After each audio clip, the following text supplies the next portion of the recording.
All right. So this is the S.T.E.M files on Blog Talk Radio. Well, no longer on Blog Talk Radio. I'm just getting in the habit of saying that. But we are now on YouTube Live.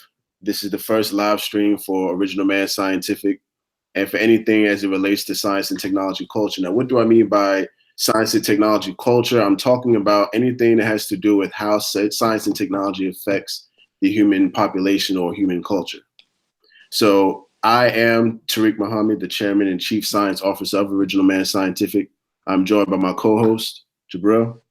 Peace and blessings, everyone. Jabril Muhammad, Vice Chairman of Original Man Scientific. Can't wait to get it started. All right, family. So today's guest is, she's been on the S.T.E.M files before when we were on Blog Talk. She is Sister Tahirah Muhammad out of Philadelphia, Pennsylvania. And I'm not going to speak any further about my sister. I'm going to let her go ahead and take over. She's very passionate about a condition that is often dubbed as the Black disease. But it's really not the Black disease. It's really a condition that has a lot of history and a lot of background towards it. So I'm going to let Sister Tahirah take over. Welcome, sis.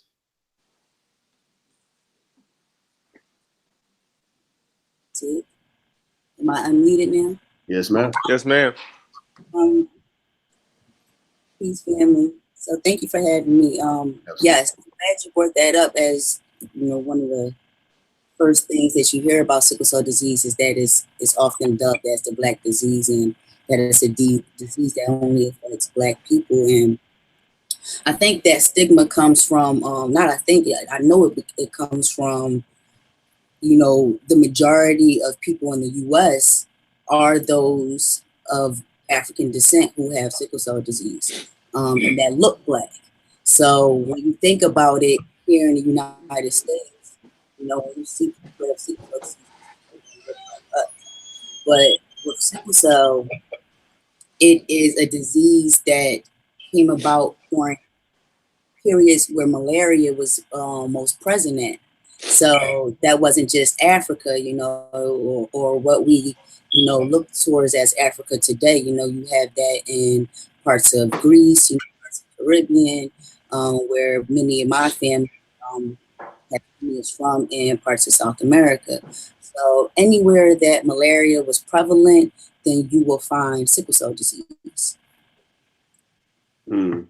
So what, for those who are watching and may not know what sickle cell is, what is it? What kind of what are its traits? What are its characteristics? And how does one develop this particular condition? So yeah, so sickle cell disease is a genetic blood disorder. So it affects your red blood cells. In order to have sickle cell disease, two people must have the trait. So I'll use myself as the case study. Both my parents were trait carriers. They did not know that they were trait carriers. However, they carried the trait. Okay, so we know that it's genetic, it's hereditary. I was their firstborn child, so I came out with what we call sickle cell disease, which means I maintained two S genes, which are sickle genes, from both of my parents. And what happens is, those who don't have sickle cell disease, or those who have normal red blood cells, your red blood cells are kind of circle shaped, and they're very flexible and soft and almost like a donut, right? So mine stems from, my cells are like a sickle or like a crescent, you know, almost like a crescent moon. So it makes it pass through blood vessels or pass through anything, because now you have these crescent moon shaped like red blood cells that clump together and stick together when trying to deliver oxygen to different parts of the body. So with that happening, the debilitating effects such as pain or stroke, or something that I've had happen to me, which is called acute chest syndrome, which is not enough oxygen or red blood cells are being carried throughout my lungs. Those type of issues happen when you have this debilitating disease, or this life-threatening disease. Yes, ma'am. So was growing up with this condition what made you go into science, or was it something that you just, was it a kind of a I had this condition, but I still like science, or was it kind of So mixed with both? it was a combination of both. I wasn't diagnosed with, so unlike my peers, so I'm 32 years old. Many of my peers who were born in the early 80s, mid 80s, or even late 80s were diagnosed at birth. I was diagnosed at 6 years old. So that's a major difference when thinking about a disease in the 80s that there wasn't many treatments for it, but it was known. And I was born in 1906, and I was born in Philadelphia.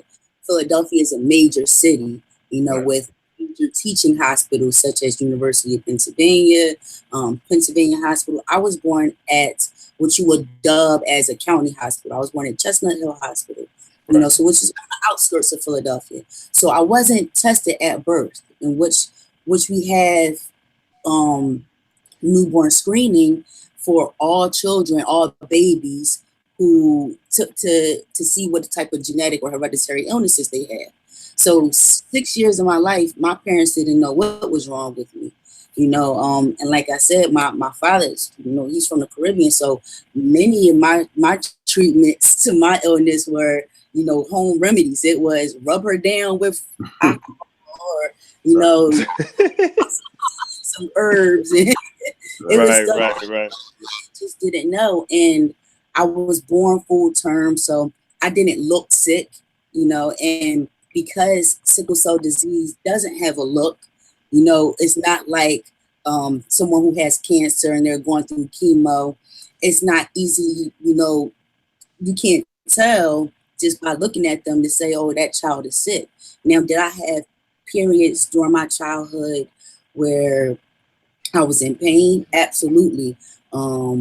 Things such as like my leg would be hurting, or my stomach would be hurting, or I couldn't keep up with my cousins with playing, normal childhood games. And so that still didn't, raise, like my parents' awareness. I think what happened was, I finally went on to kindergarten or first grade, and I just passed out in school. Like, passed out, fell out, and they had to call my father, and he rushed me to the hospital. They initially didn't diagnose me with sickle cell disease. They initially diagnosed me with a type of blood cancer. So they initially thought I had a leukemia or some type of lymphoma. So I was actually in the oncology unit of Children's Hospital, and then they ran my blood again, and that's when the diagnosis of sickle cell disease came. Wow. Jabril, you got something? Yes, sir. So, what's up, big sis? How you doing? I'm well. How are you? I'm doing good. I can't complain. So, I think back to when we first were really getting to know each other. You put me on. I worked at D-Fly, and Right. at Dragonfly Forest, and that's a camp where I worked as a counselor, and I was basically geared towards children with different diagnoses. So you had sickle cell, 22q, asthma, things of that nature, and I really realized, how difficult but how rewarding it is to actually work with youth that are either not neurotypical or like have something that's going on and how to cater to that. But one thing I ran into was what's called a sickle cell crisis. And it blew my mind because you really needed training to know how to deal with that. So could you, for the audience, really talk to us about what is defined as a sickle cell crisis, and what are some ways to help alleviate the pain or stress that comes as a result of it? Absolutely, sure. So, in the research, for those of us who have sickle cell disease, we've been taught and conditioned to call it a sickle cell crisis. I think, in the research world, in the medical world, we're kind of moving on to new terminology such as, oh, they're having a pain episode, because sometimes crisis seems like a word that's like emergent, right? It's like, oh, it's an emergency. And sometimes with certain people with sickle cell disease, a pain episode can be, on a range, on a scale. You know, sometimes it can range from, you know, I'm having pain today.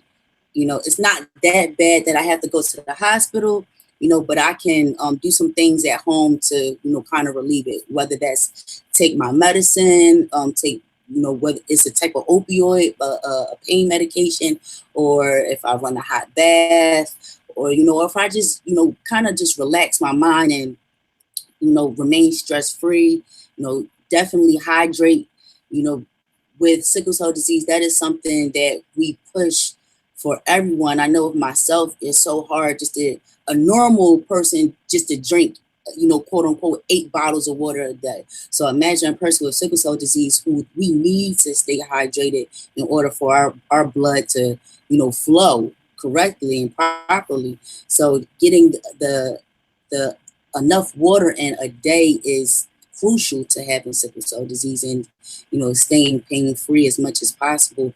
But those are just some of the things to do to help someone or a person who has sickle cell disease, how they help themselves. Now, because it's on a scale and it's, you know, a range of pain, you have times where it's so bad that, you know, I've done everything that I could do at home, right? So now I can't do it by myself. I have to go to the emergency room. I need professional, you know, medical help now. So, and that's where those of us who have sickle cell disease, where sometimes it's like a situation where it's like, do I feel like going through what I know I'm going to go through in the ED, in the emergency department, or should I stay home another day and try to get through this pain? When you know deep down you should be on your way out the door to the emergency room because it's that bad. But because of the stigma that comes with having sickle cell disease and being labeled as a drug seeker, those are the things that you think about. Instead of thinking about, I need help and I need someone to, you know, to help me and to care for me, you're thinking about how someone's going to label me, how someone's going to label you, and, you know, what type of fight am I going to put up this time when I go into the emergency department? And it's heart-wrenching to know, you know, I was in a webinar on Friday while I was at work, and the researcher has said something that many of us with sickle cell disease go through, and it's sometimes when you know you're on your way to the emergency department, you have to think, well, you know what, I should get dressed a certain type of way, a certain professional look I should, you know, have to put on so I can get treated better. You know, and it's horrible. You know, what type of person wants to, when they're in life, agony, pain, something that they go through constantly, they should have to think about, you know, I should look a certain way so I can get a certain type of treatment when I go into the emergency room. But is that real? And this is what many of us with sickle cell disease go through.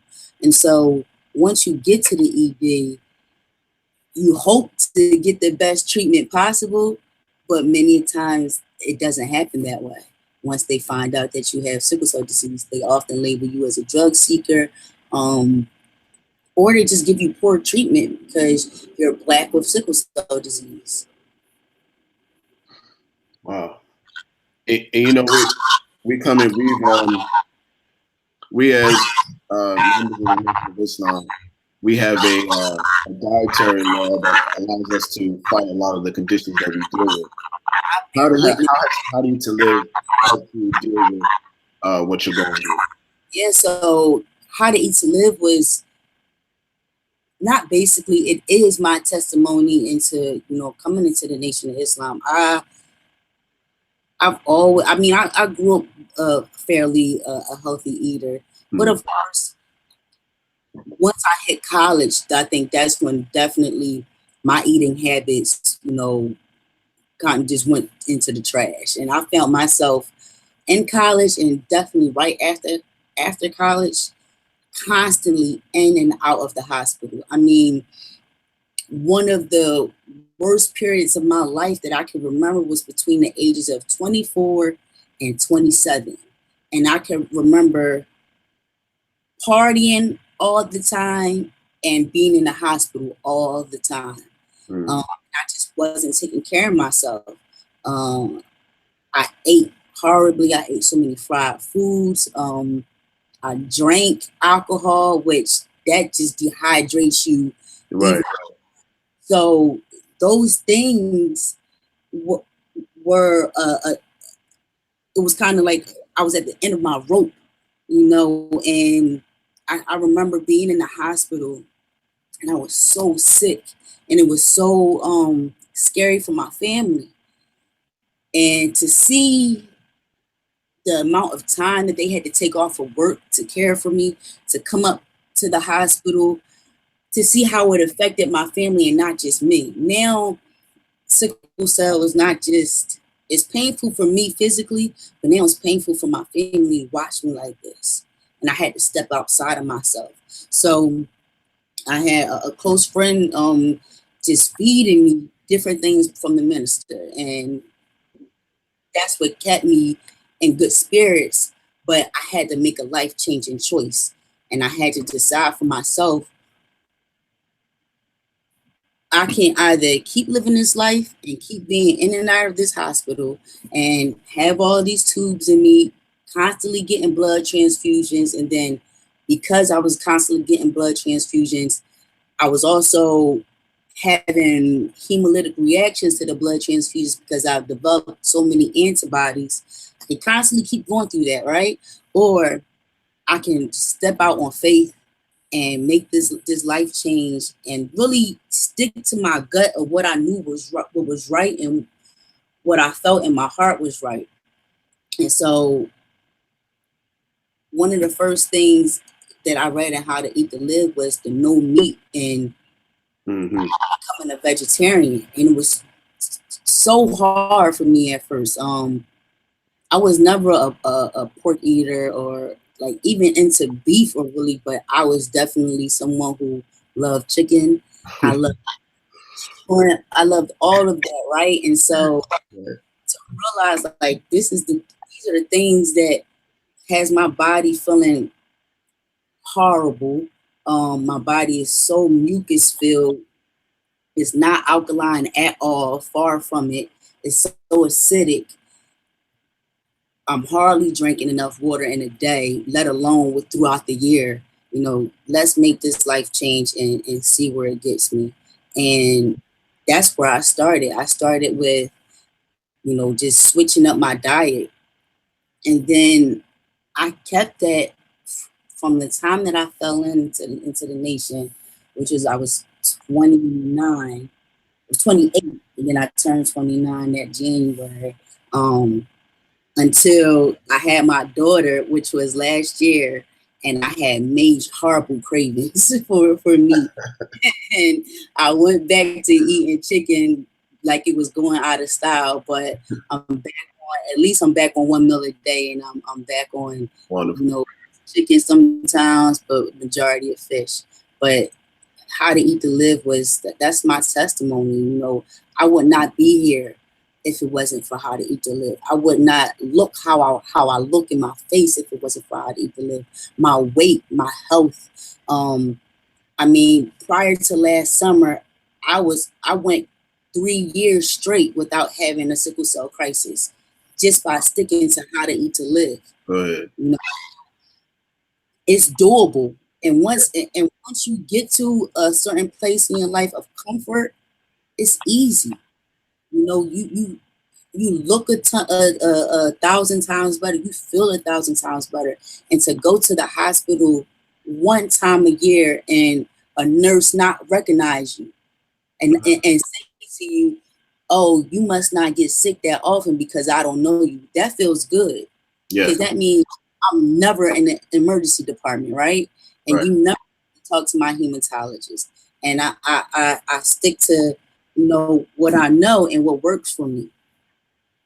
I'm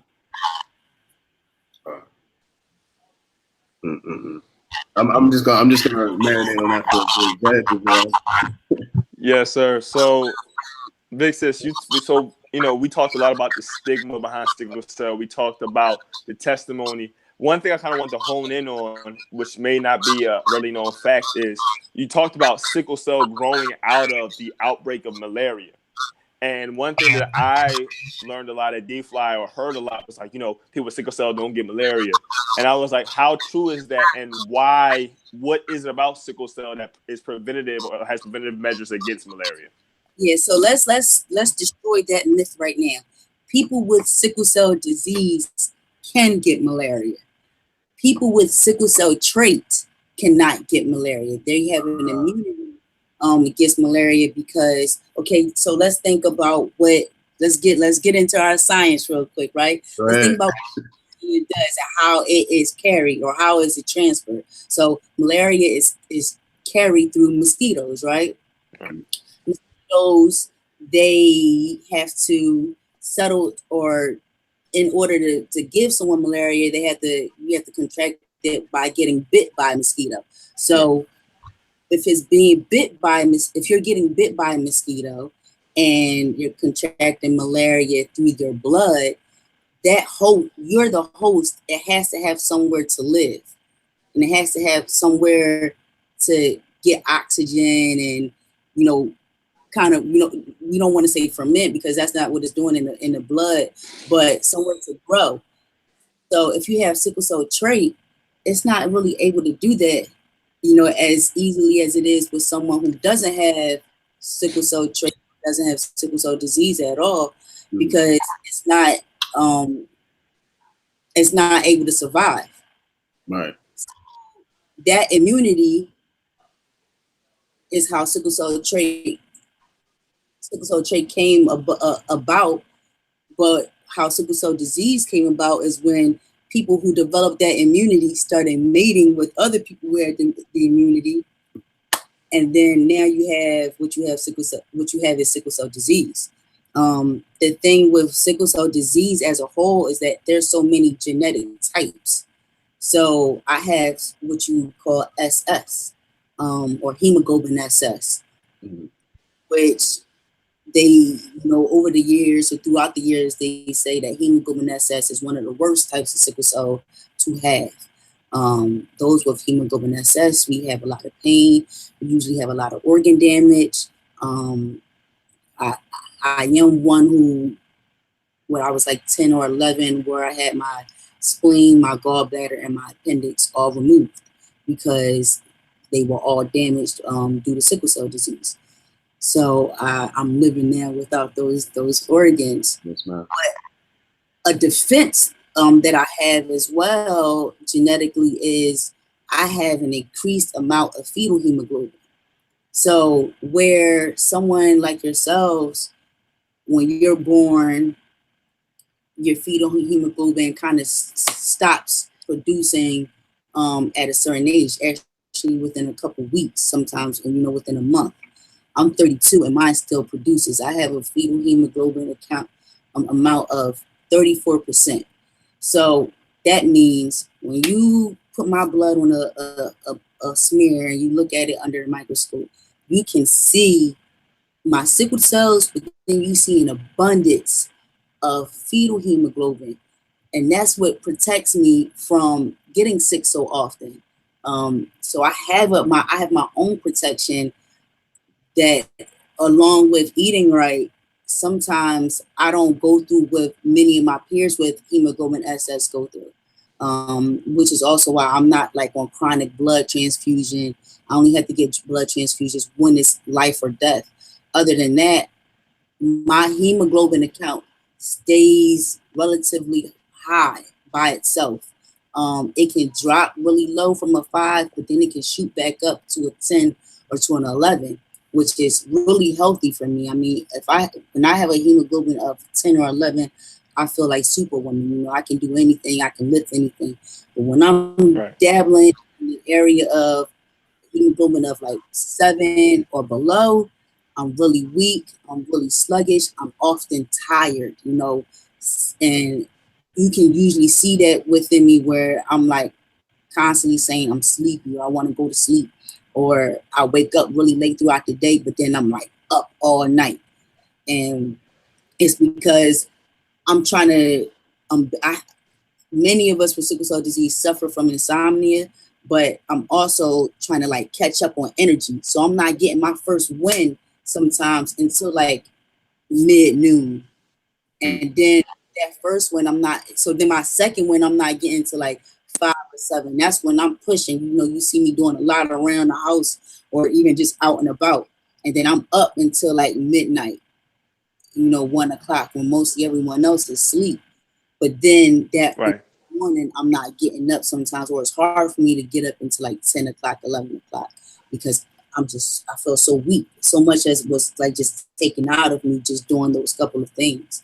So it's important to keep my hemoglobin up as high as possible. Wow. Hey, my question is more personal than anything.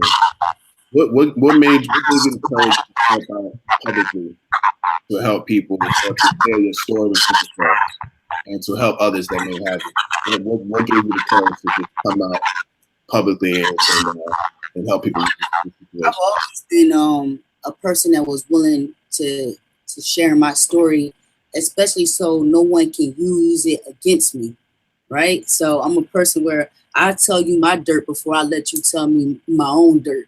Right.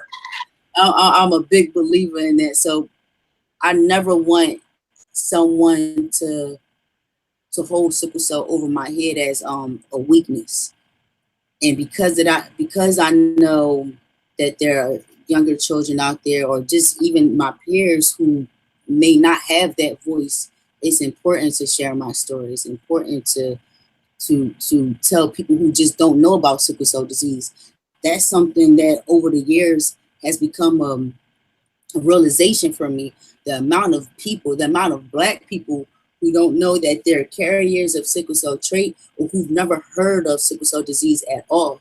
So to educate them on and bring awareness to something that needs awareness, I feel like it's my God-given purpose and duty to do it.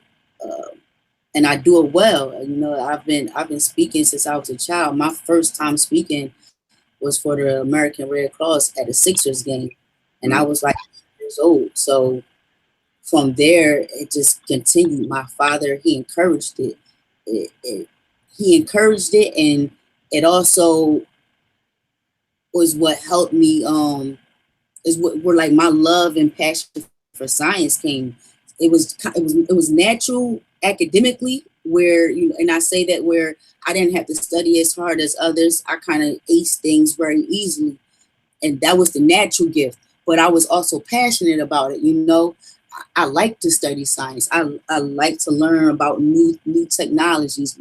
Things that are on the cutting edge. That was where the passion came from, and that's why I stuck with it. I didn't have to stick with it. I didn't have to. I was great at other things throughout my life. I didn't have to go into science, but I was passionate about it, and it was personal. So that's why I chose the field. Jabril? Yes, sir. Yes, sir. So, sis, so when we left you last, it was about a year ago. We left you pursuing your doctorate. You were expecting mom. You had your nonprofit. You had been to Ghana. Yes. So basically, now coming a year later, I guess, where is everything? How does it stand now? What's going on for you right now? How is the daughter doing? You got to talk about Ghana, because you still haven't talked to me about that. So. Yeah, you haven't. Ghana, all right, well, let's start with my family. My husband is great. I have the most supportive husband ever. Anything that comes to, it was him who encouraged me to start a nonprofit. It wasn't, I had no interest or really, thought about starting a nonprofit. And it was him that encouraged me to do it. And when it comes to doing different events and getting that support, he pushes me, and that's what actually keeps me going. If I didn't have that support system that was right here in the house with me, I don't think I would keep up with it as much as I do, because I'm a person who I can take interest in something, and then after a while, I'm like, all right, I'll move on to the next thing. But with his encouragement, with being right here and in the forefront, that's what keeps me encouraged them with moving forward with transition with power. And I knew that it was needed in our community, especially in Philadelphia. There are not many community-based organizations that focus on sickle cell disease in Philadelphia, and especially that focused on young adults who are transitioning from pediatric care to adult care. And all I could think about was when I was in that phase of life, what I could have used or what I needed, to have a successful transitioning experience. And so all I did was put my thought process came from knowing what me and my peers have constantly talked about, knowing what young adults who I mentor, what they constantly ask for or would like to have or would like to see in our city. And that's how transition with power developed. And so I just pray that I continue to garner that support from the community and that it stays around for a long time. But my daughter is now 15 months, and she's exactly like me, personality wise, but she looks just like her father. She's sassy, she's smart, she's feisty, she's very intelligent, to be, just one. And she has sickle cell trait. I knew that was going to happen before she was born. I knew whatever child that I would have, that I would bring into this world, will always be a trait carrier, well, no matter what, because I have sickle cell disease. And my Ghana trip, oh my gosh. So Ghana was like a whirlwind for me. It was the learning experience of my entire life, because I went through so many emotions because I was pregnant. It was during Ramadan. So while I was there, it was during Ramadan, and I was also in my first trimester.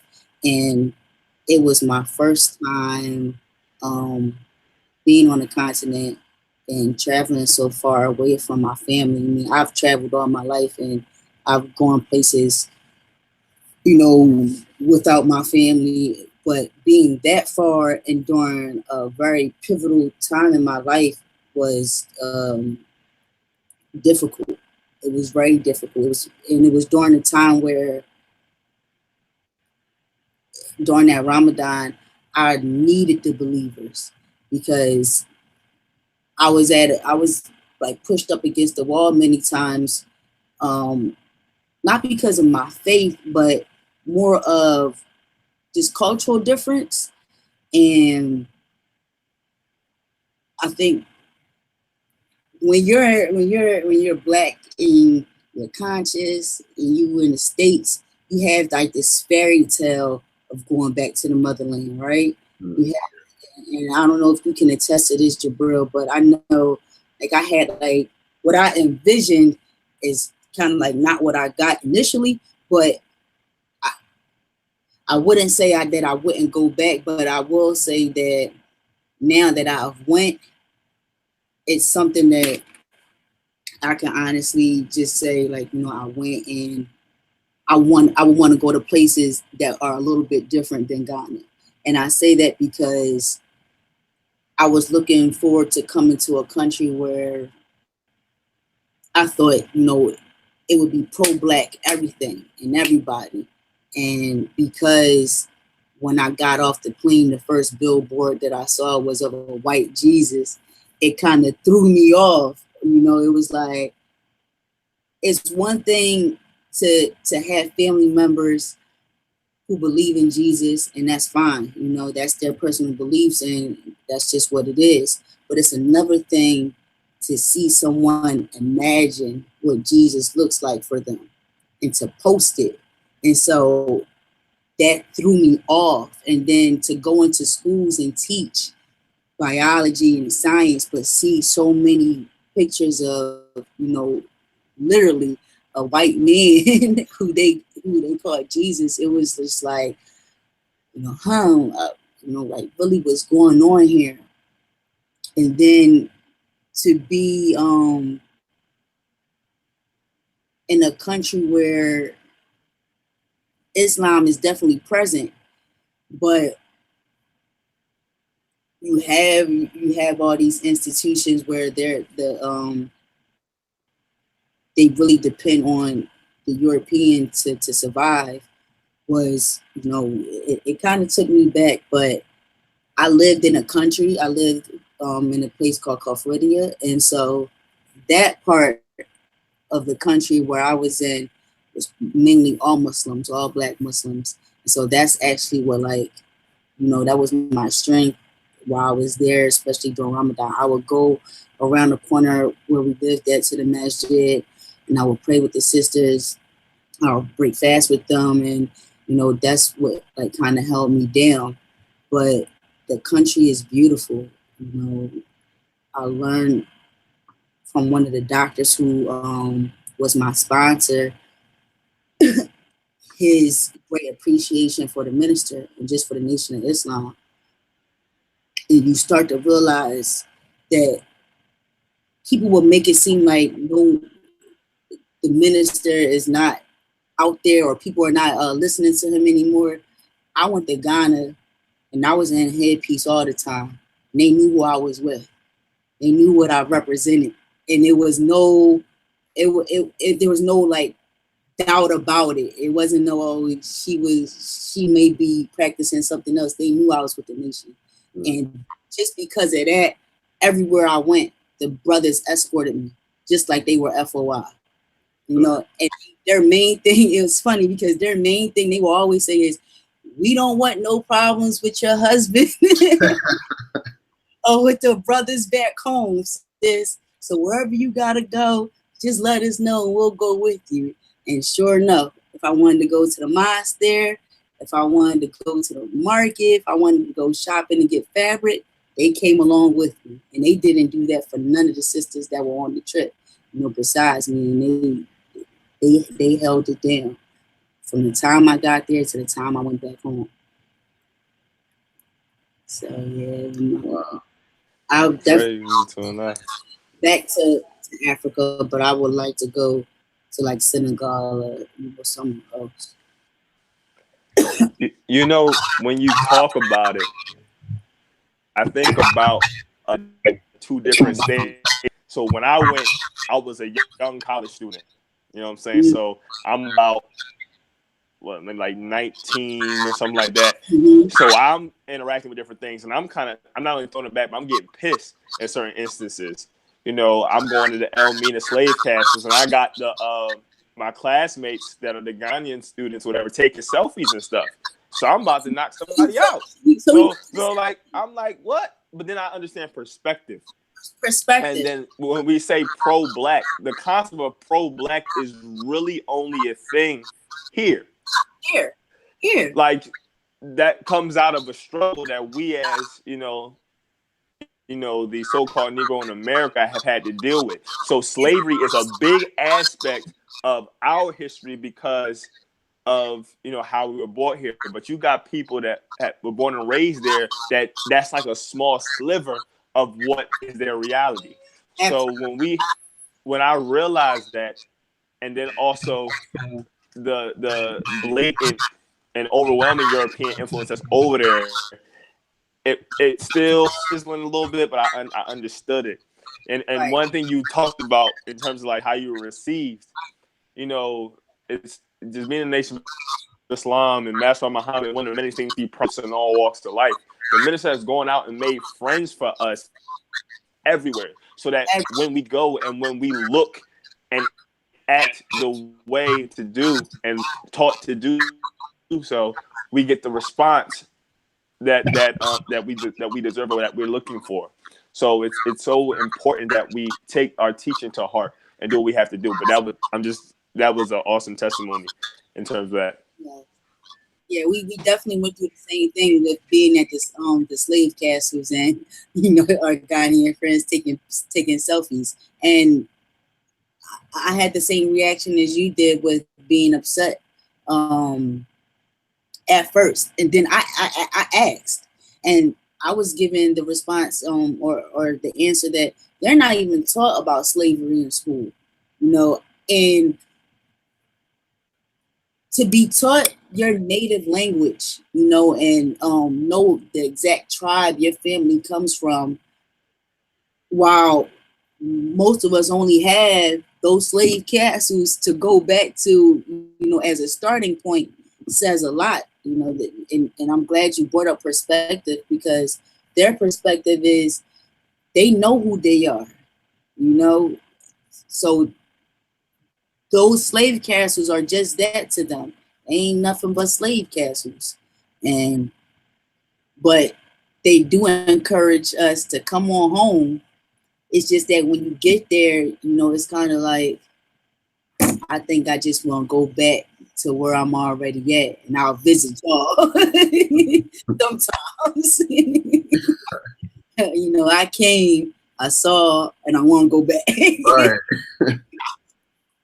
So it definitely it's definitely an interesting experience and perspective, just like you said, Brother Jabril, that you can't get upset at, that you can't stay upset at. You know, you're going to get that reactive mind. So that reactive reaction, that initial reaction that you get, you know, that's honest, and that's what's going to happen. But it can't stay that way once you learn about their experience and see things from their point of view.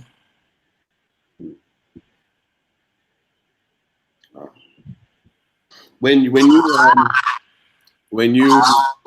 are representing yourself as a Muslim, especially when you're talking to a group of people about sickle cell, how do they receive while you're representing yourself as a Muslim and talking about a condition as a scientist? How do they receive you like that? I'm usually received pretty well. I've never had an instance where someone even, you know, first of all, let me say this. It's been a rarity even before Islam that anyone would disrespect me in my face that boldly, right? So, and I think that's just based off my demeanor, and how I carry myself. So I don't think many people are that bold to do something like that to me, but I can definitely say that as a Muslim, especially a Muslim in the Nation of Islam, and I wear that wholeheartedly and physically. You know, there's no like doubt about it. When I present at conferences, when I'm invited to speak, I'm making a point to, you know, wear a headpiece, because that's very telling of what I represent and who I represent. And so when I, being a Muslim and a scientist and a person with sickle cell disease, I'm usually a person that people look towards with the answer, you know, even if I don't have the answer, you know, but at least look towards for a resource, you know, what Tahirah can you help us out, or can you give us some perspective or what you think, you know, to move forward. So, and I like that feeling, and it's a humbling feeling. So I don't take advantage of it, you know, and that's actually what makes me study harder, and what makes me want to keep going for the people. And I keep the minister in the forefront, you know, and I keep the mission in the forefront. And that's my example. That's my perfect example. So even with my personal mission and my personal purpose, I look at how the minister moves when he's in different venues, when he's speaking to different people. You know, he's not always speaking to Muslims. He's not always speaking to Black people. The thing that I love about our teachings by the most honorable Elijah Muhammad is that they're universal. You know, they can touch so many people. That's why some things aren't always black and white. It's a lot to do with character and, you know, truth. Because if you can accept the truth, then me and you can have a discussion. We can have a dialogue because you understand the truth. And what I've learned is, man, white people know. They know, and they understand it. And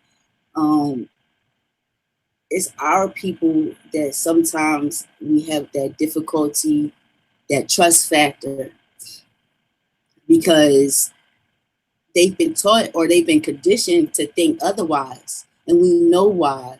And so I think just remaining humble throughout this entire thing, throughout my personal purpose, is, you know, what works best. Not being arrogant.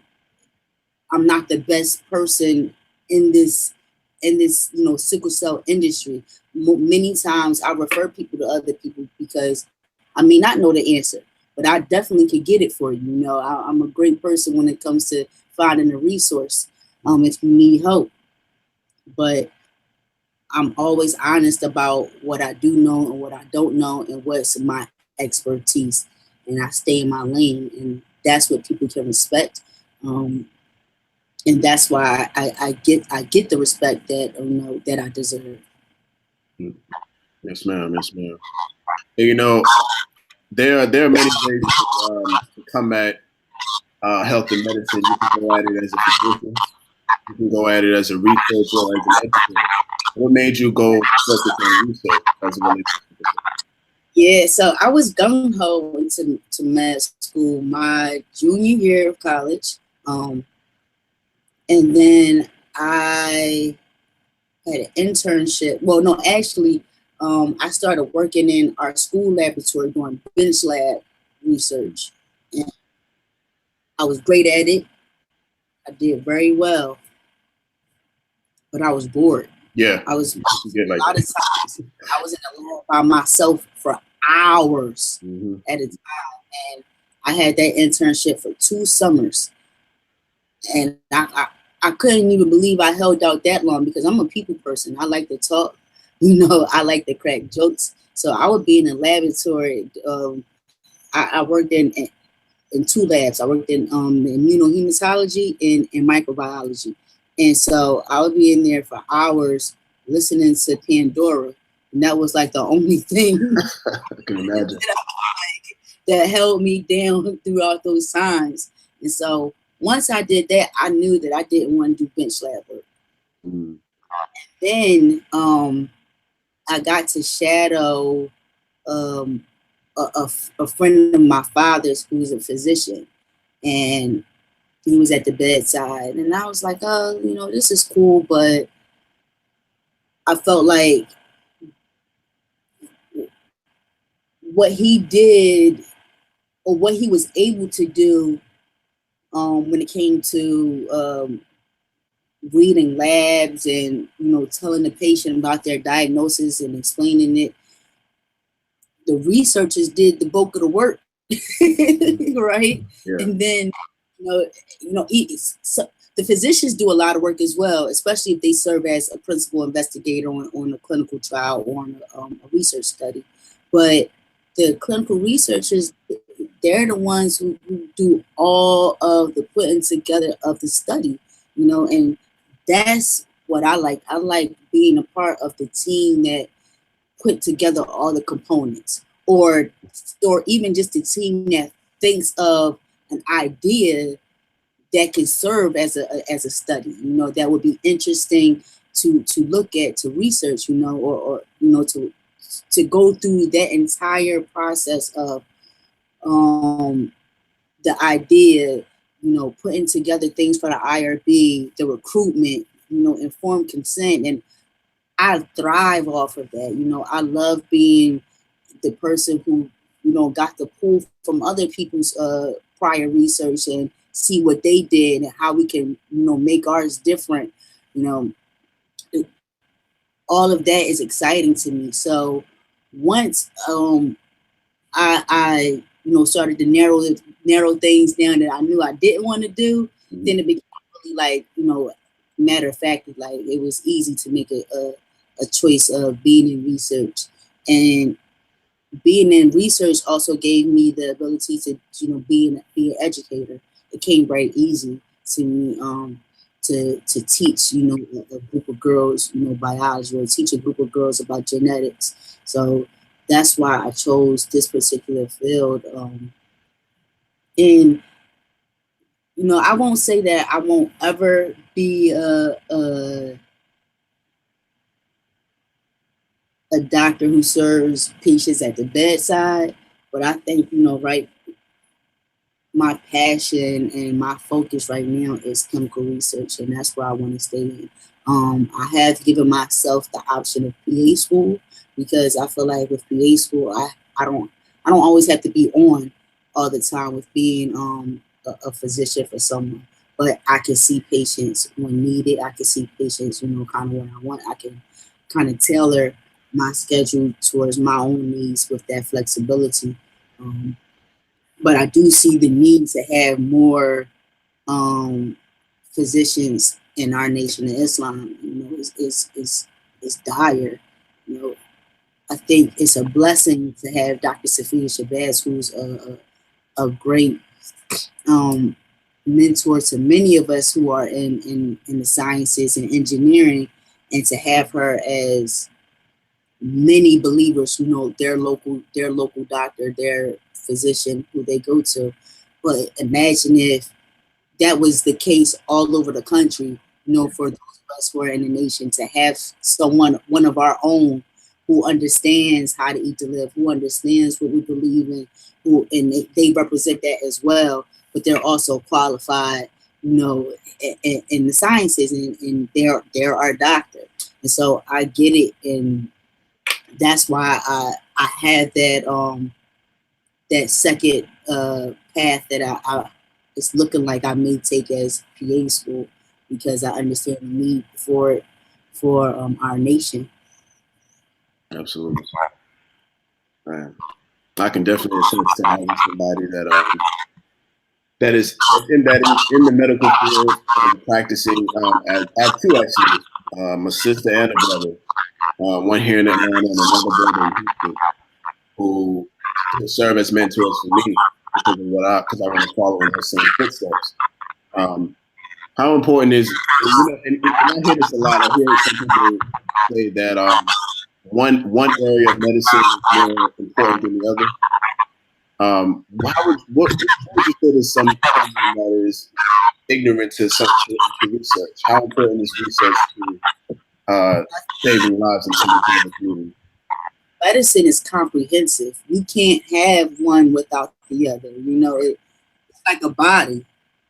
The brain, serves as, to help everything else function, but if it was just a brain with no arms, no heart, or any, it wouldn't do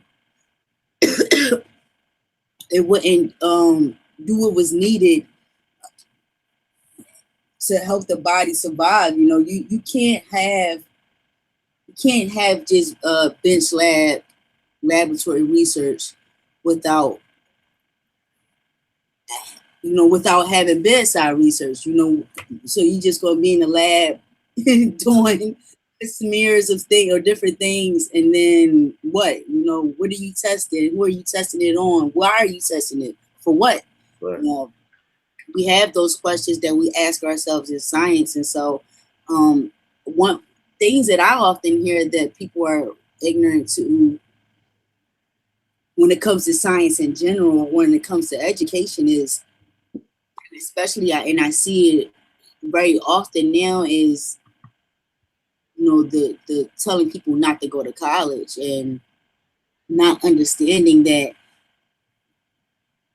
everybody doesn't have to go to college, but there are certain fields that you have to, and especially if you don't want to be sued, so right. It's easy to tell people, you ain't gotta go to college, or don't go to college. You don't need that white man's education. But what we don't get is that it's not the white man's education. When you both can attest to this, I'm sure once you started learning different things in science, you're like, Dad, that's very. I learned that with the teachings. Definitely. So it all comes together. I feel like for me, especially when it came to science, when I fell into the nation, it gave me a greater appreciation for our teachings, because now it was like, this is for real. And when I go into these conferences, I'm able to come from a whole different perspective, right? And how I can sum it up is different from someone who just has that white education. Now I have a different foundation as opposed to them. And so I never discourage those who ask me about, as a prime example, I have a cousin who's at Penn State, and she's a bio major. She wants to change her major to biochemistry. And I told her, go for it. Who would I be to tell someone who she has a passion for science, to tell her not to go to school? Don't go study science, because we don't need no more scientists in the world.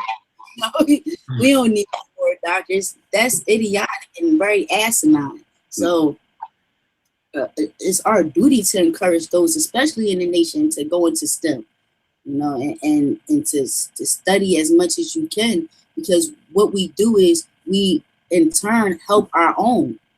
That's what it's about. Everybody in the Nation of Islam is not at their healthiest. Right. Let's just keep it 100. They're not. That's why the minister mandated 1 meal a day. Right. Although it was already law, it's law for real. Exactly. It's already law for real. So let's just keep it 100. Everyone is not at their healthiest. So in that point, we need the doctors. We need the researchers. We need everybody that's in that in medicine and healthcare and science and every all of that. So it will be stupid to discourage our children not to go to college. Then what are we building? We're not building a nation. We just want to keep building people who recite, and that's it. That's stupid. People who recite. I mean, we'll come after that. Right. To that point, if I could just say something real quick. Yeah, go ahead. You mentioned something so great. One of the major things that people, especially young millennials nowadays, looking at, going to college, not going to college, is the concept of success. So, it's not so much what it is you go to school for, but it's people, I think, are realizing that the collegiate route is not the only route to this nebulous thing called success, right? So once you define that for yourself, now what is the requisite knowledge base that I need in order to achieve said success, right?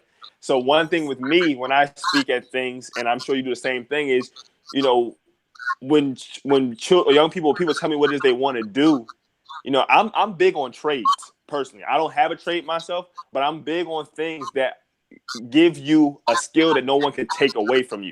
Now, this is someone who went to college, but I needed to go to college to do what I wanted to do. I couldn't go to college, and I could not have a college degree and call myself an engineer, at least the type that I am, right?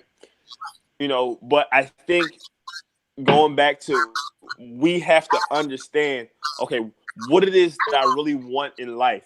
All right, if it's to make a lot of money, I don't necessarily need to go to college to do that. And there's many of people who have been signing 1099s and starting businesses and creating platforms that are doing that thing. If I want to help people, if I want to be magnetic, whatever, there are avenues to do that. But so it's really, what is it that you want to do? And are you using the degree, are you using going into the specific field to get something that you can get otherwise? You see what I'm saying? Are you going to college because your friends, family, spouse, whatever, say you should, or that's what we do? Right.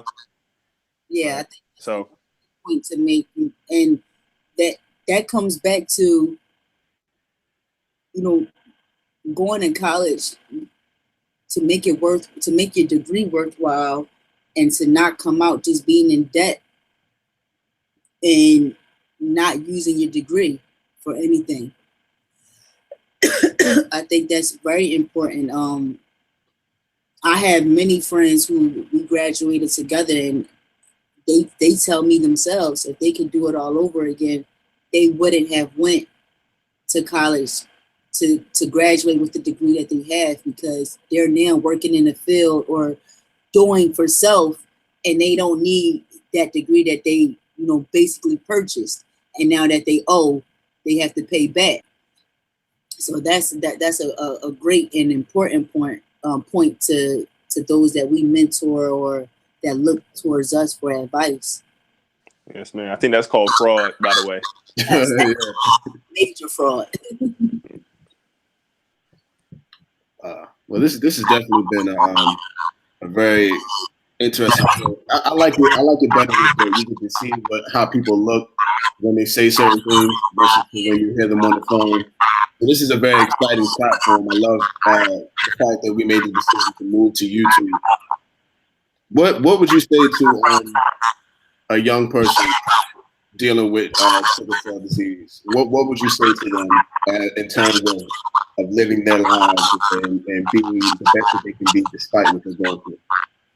One, something in our community, and it's so cliche, but we say it all often, those of us who have sickle cell disease is, sickle cell disease doesn't have me, I have sickle cell disease, but it rings true because it's such a disease that if you let it, it can take over your soul. You could be the most depressed person. You can let your illness rule you to a point where you'll always make an excuse of you can't do something or you won't do something because you have sickle cell disease.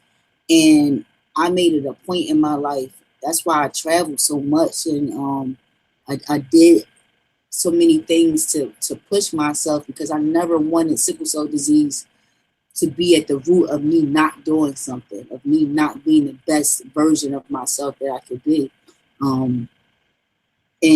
But I'm very honest with myself in the same aspect of when it comes to taking care of myself. And I tell people, you don't know my story. So when I tell you I'm not able to do something right now because I don't feel well, believe me when I tell you that I don't feel well. And know that my body is my body, and I know my body. So if I got to take a couple days to rest and recharge, it's not because I don't want to participate or that, I'm kind of, just throwing you off. It's because I really need to. And so those are things that I tell young people now, to listen to your body, but don't let sickle cell rule your life. Don't let it rule your world. And be the best version of you. Think of yourself, who are you? Who would you be without sickle cell disease? What would your passion be without sickle cell? And if it's going to be the same thing, then live like it. Move like it. Think like it. And I'm a firm believer that when you think positive thoughts, positivity just attracts to you. I feel like I've been blessed with amazing opportunities because I'm a good person and I don't burn, many bridges or any bridges at that. But I remain positive about my life, overall.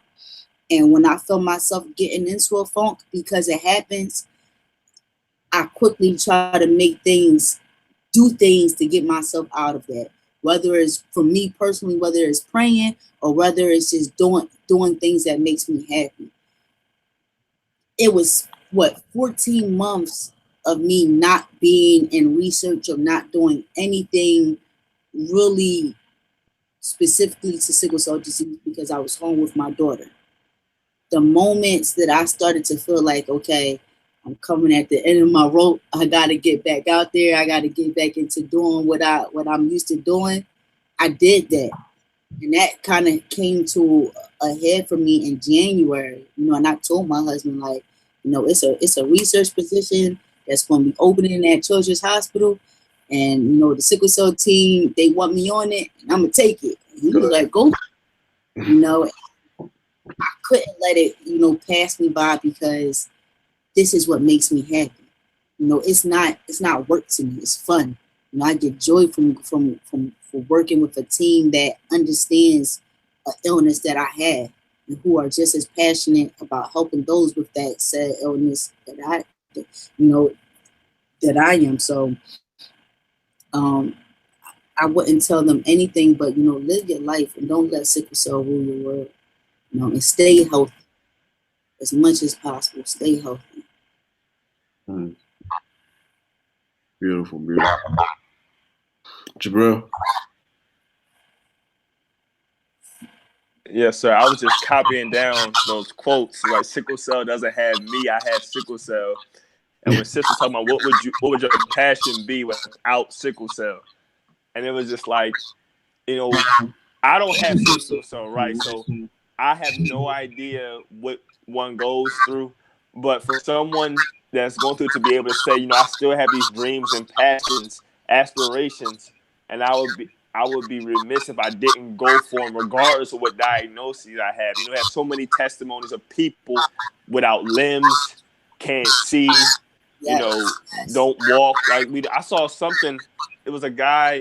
He couldn't use his hands. He was typing with his feet, with his toes, and was like a top performer at his position or at his job. And I just think about, you know, what excuse do those of us who are quote unquote neurotypical, who have all of our phalanges and limbs and everything and have a good countenance, what excuse do we have not to reach the heights and pinnacles of that which God put in us to be? So, you know, this is an awesome show to have as we transition to YouTube, because people can really see and not only hear the passion that our guests and we have what we're doing. And I just hope that we gotta go forward from here just even stronger than ever. Definitely. Absolutely. So we're actually coming to the conclusion of the show. One of the things that we asked everybody we asked this question before when you were on the Blog Talk episode, but I'm gonna put a different spin on it. If she was to walk up to you, say at age 9 or 10, if she was to walk up to you and be like, "Mom, what does science mean to you?" What would you tell her?